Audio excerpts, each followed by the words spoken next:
느헤미야 이 1장 4절로 5절 말씀 우리 함께 북두강 말씀을 듣는 시간 갖도록 하겠습니다. 느헤미야 1장 우리 큰 목소리로 우리 4절과 5절 말씀 같이 읽어보겠습니다. 시작.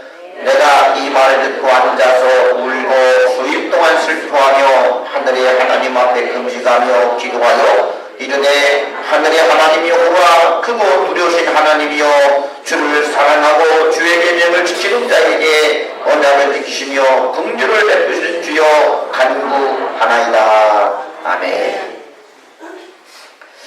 오늘 말씀은 느헤미야가 금식하며 기도하는 내용을 담고 있습니다. 느헤미야는 바벨론에 끌려간 포로의 아들로 태어나 그 땅에서 자란 사람이었습니다. 그런 예루살렘에 있는 동족들이 큰 환난을 당하며 능욕을 받고 있으며 예루살렘 성은 회파되고 성문들은 불에 타 없어졌다는 소식을 듣게 됩니다. 이는 그때 앉아서 울고 수일 동안 슬퍼하며 하나님 앞에서 금식하며 기도하였습니다. 느헤미야가 왜 이렇게 슬퍼하며 기도했을까요? 예루살렘 성이 회파되었다는 것은 이스라엘 민족에게 무엇을 의미하는 것이었을까요? 이 시간 말씀을 들으며 우리에게도 느헤미야의 아픔과 또 회개와 기도를 허락해 주시기를 축원합니다. 1장 우리들의 예루살렘은 어떠합니까? 때는 이스라엘 백성들이 바벨론의 포로로 잡혀온 지 약 162년이 지난 바사왕 아닥사스다왕 제20년이었습니다. 이때는 이미 이스라엘 백성들의 바벨론 포로 생활 70년이 끝나고 스룹바벨에 의해서 1차 귀환을 했고 이어서 에스라에 의해서 2차 귀환이 이루어진 후였습니다. 이때 하갈의 아들인 느헤미야는 수산궁에 있는 왕의 술관원이었습니다. 이는 요즘으로 보게 되면 대통령 경호실장 정도에 해당되어지는 고위 관료였습니다. 이 술관원은 모든 음식에 독이 있는가 없는가를 살피면서 왕의 가장 가까이에서 그를 호위하고 또 시중을 들었던 그런 중책이었습니다. 때로는 국정에 대해서 왕과 상의도 했고 또 왕의 모든 가족들을 돌보기도 했던 막중한 임무를 가지고 있었습니다. 이는 왕이 생명처럼 신임하지 아니하고서는 맡길 수 없는 직분이었던 것이지요. 오늘날도 청와대 경호실장 정도가 되게 되면 막강한 권력과 막중한 임무를 가진 고위 공직자입니다. 그는 세상적으로 볼 때 포로의 아들로 태어나 크게 출세하여 부귀와 영화를 누리고 있었습니다. 그러나 그의 마음은 늘 돌아온 조국과 고향 땅에 머물고 있었습니다. 고향에 다녀온 사람을 만나기만 하면 고향 소식을 물었습니다. 그만큼 이 느헤미야는 조국을 사랑했던 사람입니다. 그러던 어느 날 예루살렘에서 돌아온 동족으로부터 자신의 동포와 조국이 처한 가슴 아픈 상황을 듣게 되었습니다. 예루살렘 성벽이 이방인들에 의해 회파된 채 160여 년이 지난 지금까지 방치되고 있다는 것이었습니다. 그 안에 백성들은 이방인들에게 능욕을 받으며 처참한 생활을 살고 있다라고 하는 가슴 아픈 고향 소식이었습니다. 이 소식을 들은 느헤미야는 너무나 기가 막혀서 자리에 털썩 주저앉아 버렸습니다. 그는 소리를 내며 엉엉 울기 시작합니다. 수일 동안 아무것도 먹지 못하고 통곡하며 울게 됩니다. 그가 왜 이토록 울며 통곡하는 것일까요? 이는 동족들에 대한 아픔 때문만은 아니었습니다. 그것은 회복되지 않은 이스라엘의 신앙과 무너진 하나님의 영광 때문이었습니다. 예루살렘은 하나님의 거룩한 도성입니다. 이곳에 거룩한 예루살렘 성전이 있습니다. 성전은 거룩하신 하나님의 임재의 장소였으며 이스라엘 백성들이 하나님 앞에 제사하며 하나님과 만나는 유일의 장소였습니다. 이곳에서 하나님과 대화했고 이곳에서 하나님께 제사를 드렸고 이곳에서 영광스러운 하나님의 임재를 경험했던 거룩의 장소, 그것이 바로 예루살렘 성전이었습니다. 수르바벨과 1차 포로로 귀환했던 사람들이 오자마자 제일 먼저 건축한 것이 바로 예루살렘 성전을 건축하는 일이었습니다. 다시 한번 이곳에서 하나님을 예비하고 하나님을 만나고 싶었던 것입니다. 그런데 성전은 재건되었지만 성전 예배는 제대로 회복되지를 못했습니다. 순수한 신앙의 열정으로 하나님을 예배하는 그 예배의 내면적인 모습은 아직까지 회복되고 있지를 못했습니다. 그 이유는 바로 성벽이 아직 무너진 채로 있었기 때문입니다. 예루살렘 성벽은 이방인들로부터는 모든 대적들을 막아주게 되었고, 또 홍수처럼 밀려드는 이방의 문화를 차단해주는 역할을 했습니다. 그런데 예루살렘 성벽은 무너진 채 아직까지도 건축되지 못하고 있었습니다. 성벽이 무너지고 성문은 불타버렸으니 이방인들이 마음대로 예루살렘 성을 드나들면서 성전을 늑탈하고 예배를 방해했기 때문에 온전한 성전 예배가 회복되지를 못했습니다. 포로에서 귀환한 백성들은 몇 차례 이 성벽 중건을 시도했으나 그때마다 대적들로 인하여서 무산되고 말았습니다. 성전은 재건했으나 하나님께 대한 온전한 예배가 회복되지 못하고 거룩하신 하나님께서 이방인들에 의해서 여전히 멸시를 당하고 있었던 것입니다. 이 소식을 들은 느헤미야의 가슴은 억장이 무너지는 듯 내려앉았습니다. 밤이 넘어가지 않았습니다. 눈에는 통곡의 눈물이 흘러내렸습니다. 그의 눈물은 하나님의 영광의 회복을 갈망하는 거룩한 눈물이었습니다. 하나님의 성전이 있는 예루살렘 성에 매달려 이방인들의 노랫소리가 되고 있는 그 성을 보신 하나님의 애통하는 눈물이었습니다. 느헤미야의 슬픔과 눈물은 곧 거룩하신 하나님의 슬픔과 눈물이었던 것입니다.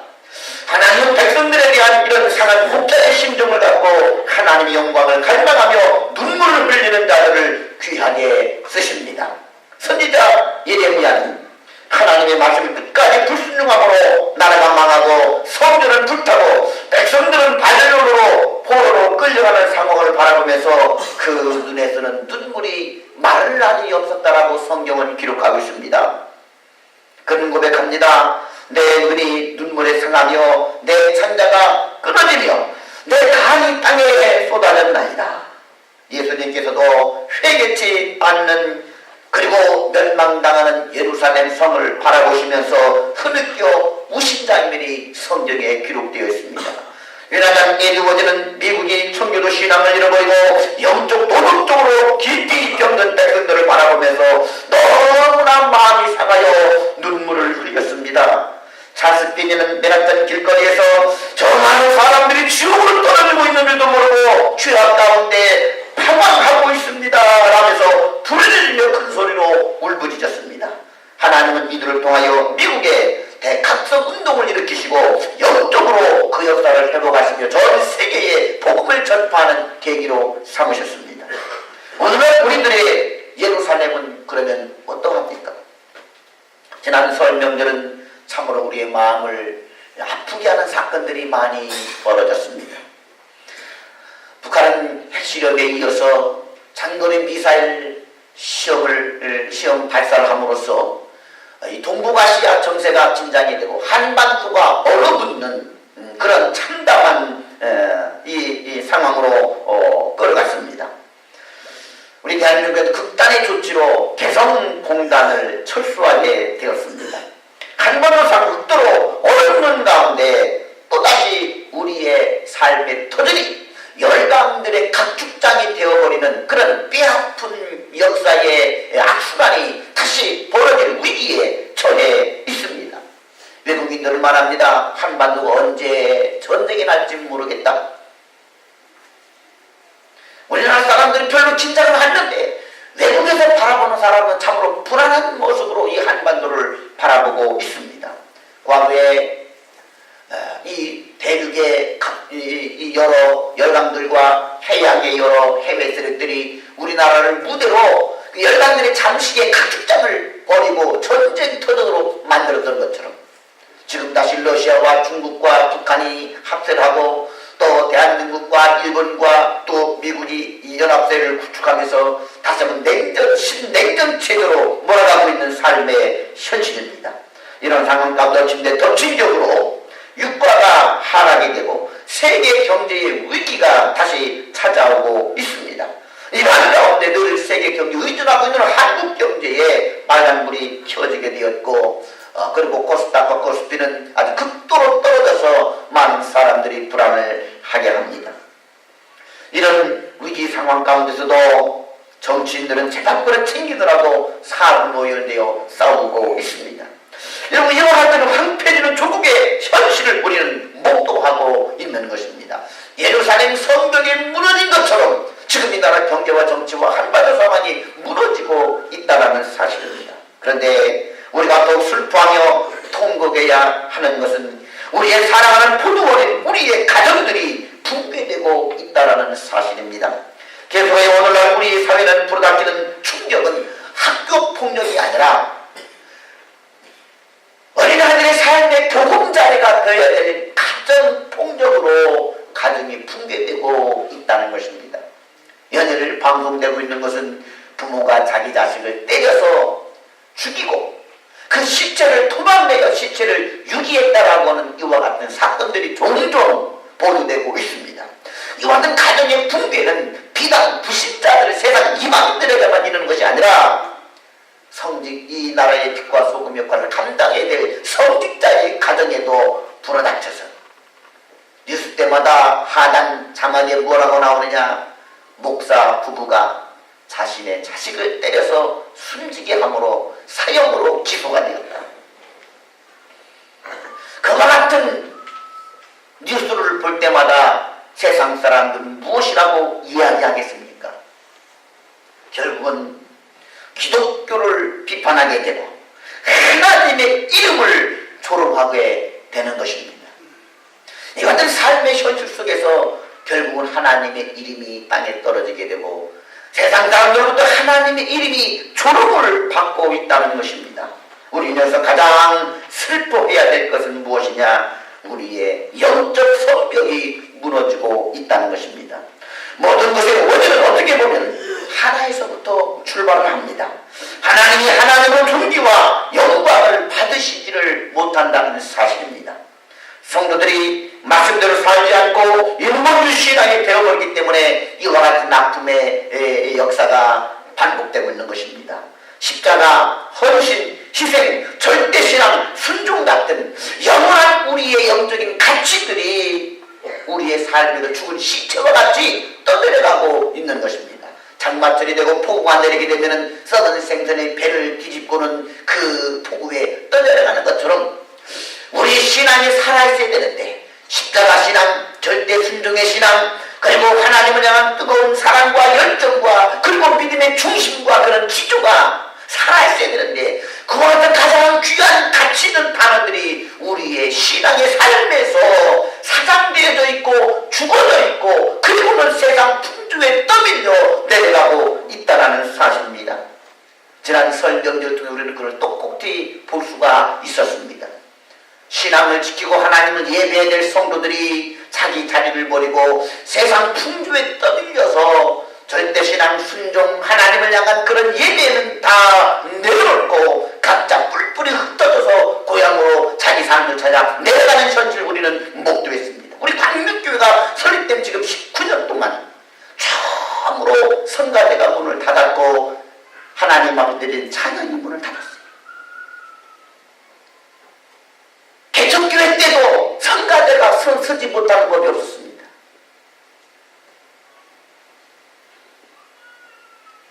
저는 성가대를 믿으면 참 좋은 줄 알았어요. 그런데 보니까 십자가 신앙이 무너지고 절대신앙이 무너지고 순종이 무너지고 충성이 무너지고 그것은 옛날 고전 박물관 하나 있는 고전의 가치같이 그것을 세상 풍조에 사장시키고 생선의 배를 하얗게 들이밀고 떠내려가는 것처럼 떠내려갔다는 것입니다. 우리의 신앙의 예루살렘 성벽이 무너지고 있는 것입니다. 이로 인하여 사람들이 무엇이라고 했습니까? 기독교인들도 별것 아니구나. 기독교인들도 별것 아니구나.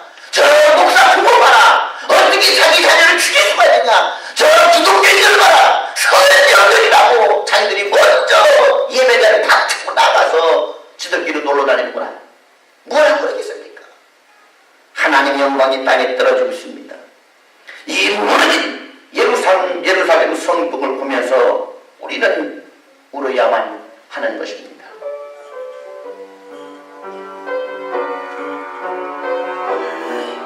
우리가 이와 같은 조국의 아픔과 가정의 성벽이 무너지고 도덕의 성벽이 무너지고 무엇보다 우리의 신앙의 성벽이 무너지는 이 현실 앞에서도 울지 못한다고 한다면 얼마나 우리 하나님이 슬퍼하시겠습니까?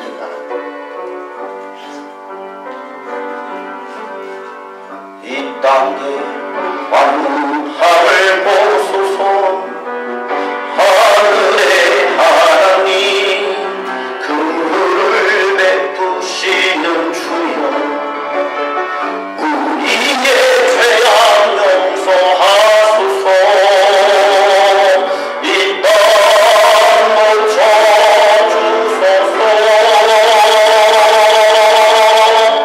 이제 우리 모두 알아내요. 이 땅에 무너진 기초를 다시 쌓을 때 우리의 우상들을 때우시 성령의 물이 마소서. 흙의 불길 거르게 하소서. 진리의 말씀 이 땅 새롭게 하소서. 은혜의 강 부르게 하소서. 성령의 바람 이제 불어오고 주의 영광 가득한 새날 주소서.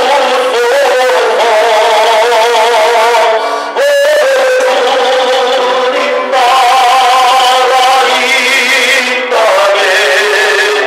이 땅에 임하소서.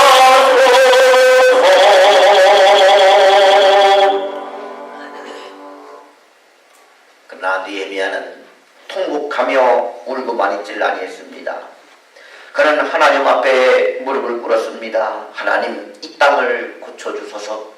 하나님, 이 땅을 회복케 하여 주옵소서. 하나님의 무너진 예루살렘 성벽이 다시 재건되게 하여 주시옵소서. 하나님 앞에 울부짖기 시작합니다.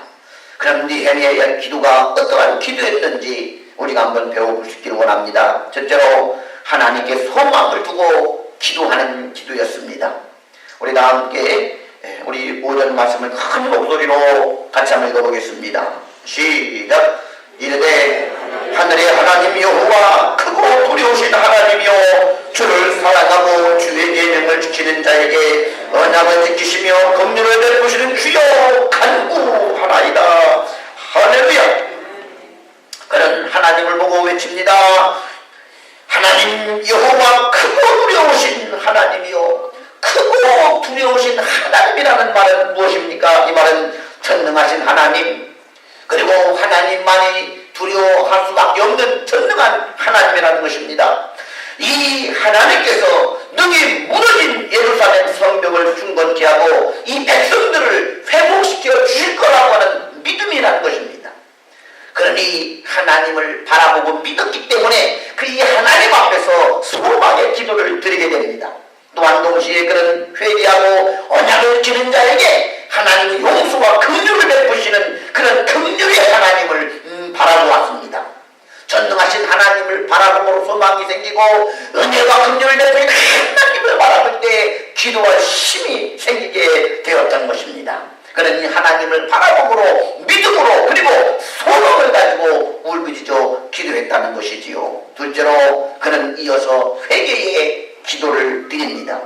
이스라엘이 이렇게 하나님의 심판을 받고 비참하게 된 것은 자기 조상들이 하나님의 말씀을 불순종한 죄 때문임을 그는 인정하고 하나님 앞에 자복하고 회개합니다. 우리 다 함께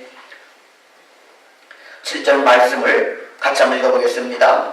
시작. 주를 향하여 크게 악을 행하여 주께서 주의 종 모세에게 명령하신 계명과 율례와 규례를 지키지 아니하였나이다.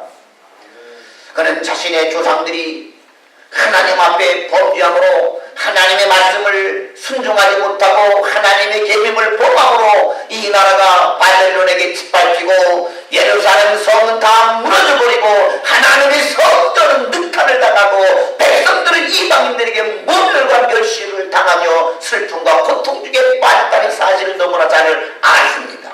이방의 객이 되어 노예가 되어 70여 년 동안 당황했던 것도 너무나 잘 알았습니다. 이 모든 것들이 바로 우리 조상들이 하나님 앞에 바로 살지 못하고 죄를 범했기 때문이라고 그는 그 죄를 고백합니다. 그는 그것으로 끝나지 않습니다. 동시에 조상들의 죄악을 자신의 죄악으로 똑같이 인정하고 통회하며 잡아갑니다. 그런 조상들의 죄악을 생각하다 보니 자신에게도 조상과 똑같은 죄가 있음을 발견하게 됩니다. 그런 이 방신들을 음란히 섬긴 조상들의 죄악에서 자기도 바사에 살면서 알게 모르게 바사의 운명을 부러워하며 세상의 마음을 빼앗겼던 자신의 모습을 발견했던 것입니다. 무엇보다도 그는 바사에서 무시당하고 따돌림 당할 때 조상들의 죄악을 원망하며 조상 탓을 하며 자랐을 것입니다. 그는 거룩하신 하나님, 크고 부르신 하나님 앞에 서니 자기도 조상들과 똑같은 죄인이요 그 죄인의 아들이었다는 사실이었던 것입니다. 그는 이와 같은 조상들의 죄와 또 자신의 죄를 인정하면서 가슴을 치며 소리 높여 하나님 앞에 회개했습니다. 하나님이여, 예루살렘 성이 회복되지 못하고 있는 것은 우리 조상들의 죄와 바로 저희의 죄 때문입니다. 저희 죄를 자복하며 회개하고 주여 우리 조상의 죄와 나의 죄를 용서하여 주시옵소서. 하나님께서는 긍휼의 하나님이시오니 언약하고 말씀하신 바대로 이 성내에서 하나님 앞에 회개하고 눈물을 흘며 돌이키는 자들에게 하나님은 긍휼을 베풀어 주신다 약속하였으니 그 말씀대로 우리 민족을 회복케 하여 주시옵소서. 그건 하나님의 약속의 말씀을 붙들고 긍휼하신 하나님의 말씀을 붙들고 그는 은혜와 긍휼을 베푸시는 하나님의 성품을 붙들고 주님 앞에 나가 통곡하며 눈물로 금신하며 기도를 드립니다. 느헤미야는 예루살렘 성을 중건하기에 앞서서 자신의 죄악을 회개함으로써 자신의 내면의 성부터 재건하기를 원했던 것입니다. 우리가 이와 같이 하나님 앞에 울면서 기도할 수 있기를 주님의 이름으로 축원합니다. 셋째로 그는 헌신의 결단을 하는 기도를 드립니다. 우리 다 함께 11절 말씀을 큰 목소리로 같이 한번 읽어보겠습니다. 시작. 주여 구하오니 귀를 기울이사 종의 기도와 주의 이름을 경외하기를 기뻐하는 종들의 기도를 들으시고 오늘 종이 형통하여 이 사람들 앞에서 은혜를 입게 하옵소서 하였나니 그때 내가 왕의 술관원이 되었느니라. 예루살렘 성을 중건하는 일은 위대한 명분이 있는 일이었으나 실제로 그 일을 감당하기에는 큰 고난과 희생을 각오해야만 하는 큰 역사였습니다. 생명의 무역과 실제적인 십자가를 지고 땀과 피를 쏟아야 이룰 수 있는 장엄한 하나님의 역사였습니다. 느헤미야는 이 역사를 위해서 누군가를 세워주시도록 기도하지 않았습니다. 다른 유대인들을 보내거나 부하들에게 이 역사를 맡기고자 하지 아니했습니다. 그는 예루살렘 성을 중건하는 고난의 역사에 자신을 써주시도록 기도하였습니다. 자기가 이 십자가를 지고 역사를 이룰 수 있도록 아닥사스다 왕에게 은혜를 입혀주시도록 기도했던 것입니다. 그는 아닥사스다 왕 앞에서 그를 경호하며 섬기는 술관원이고 비서실장이었습니다. 그는 안락하고 부경환을 누리며 살 수가 있었으나 그러나 하나님 예루살렘 성을 재건하는 이 역사에 나를 사용하여 주시옵소서. 그는 수상에 누리는 모든 세상의 부귀와 영광을 받고 하나님의 무너진 성을 다시 세우는 하나님의 역사에 쓰임받고자 결단했던 것입니다. 주여 나를 보내소서. 주여 나를 이 하나님의 역사에 사용하여 주시옵소서. 하나님께서는 느헤미야의 상한 심정과 눈물과 회개와 믿음의 결단과 기도를 받으시고 그를 예루살렘 성을 중건하는 큰 역사에 귀하게 쓰셨습니다. 그가 주상궁에서 누릴 수 있는 세상적인 부귀 영화를 붙들고 있었다고 한다면 육신적으로는 잠시 동안 편안히 살 수가 있었을 것입니다. 그러나 포로의 자식으로 태어나 굴욕적인 삶을 살다가 하나님 앞에 설 때에는 내놓을 것이 없는 허무한 존재가 되어서 바깥 어두운데 이를 갈며 있게 될 운명이었습니다. 그러나 그가 믿음의 결단을 통하여 하나님의 뜻을 찾고 섬겼을 때 그는 하나님의 구원 역사의 위대한 인물로 쓰임받게 되었습니다. 그는 분명 하나님 나라에서 큰 상을 받고 영광의 면류관을 받았을 것입니다. 우리 사랑하는 성도 여러분, 위기는 인생에 있어서 중요한 것과 하찮은 것을 구별하는 시금석이 됩니다. 우리들은 세상을 살면서 부부, 자녀, 경제 혹은 건강 등의 문제로 어려움을 당하게 되고 또 불의의 사고를 당하여 사랑하는 가족과 사별하는 등 혹독한 시련을 겪을 때가 종종 찾아오게 됩니다. 이럴 때 우리는 내 인생에 있어서 과연 우선순위는 무엇인가? 내가 무엇을 추구하며 살아왔던가? 그럼 나는 과연 이제 무엇을 위해 살아야 되는가 하는 본질적인 질문을 스스로에게 던져보는 시간을 가지게 됩니다. 이렇게 예상치 않은 위기와 고난을 만나고서야 비로소 자기 삶을 되돌아보는 것이 우리 인간의 우매하면서도 지혜로운 삶의 태도입니다.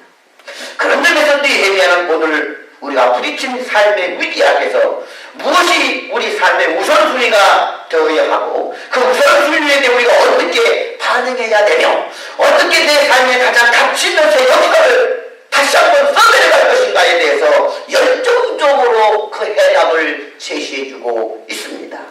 그것이 바로 무엇입니까? 니에미야와 같이 조국을 사랑하고 민족을 사랑하며 나라와 민족을 품에 안고 애통하며 눈물을 흘릴 수 있는 사람이 되자는 것입니다. 우리는 우리의 가정의 성벽을 다시 세우기 위해 눈물을 흘리는 사람이 되자는 것입니다.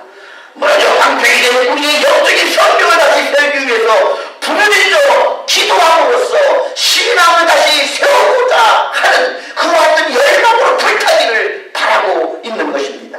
눈물과 기도와 하나님의 뜨거운 심장을 가지고 사도행전에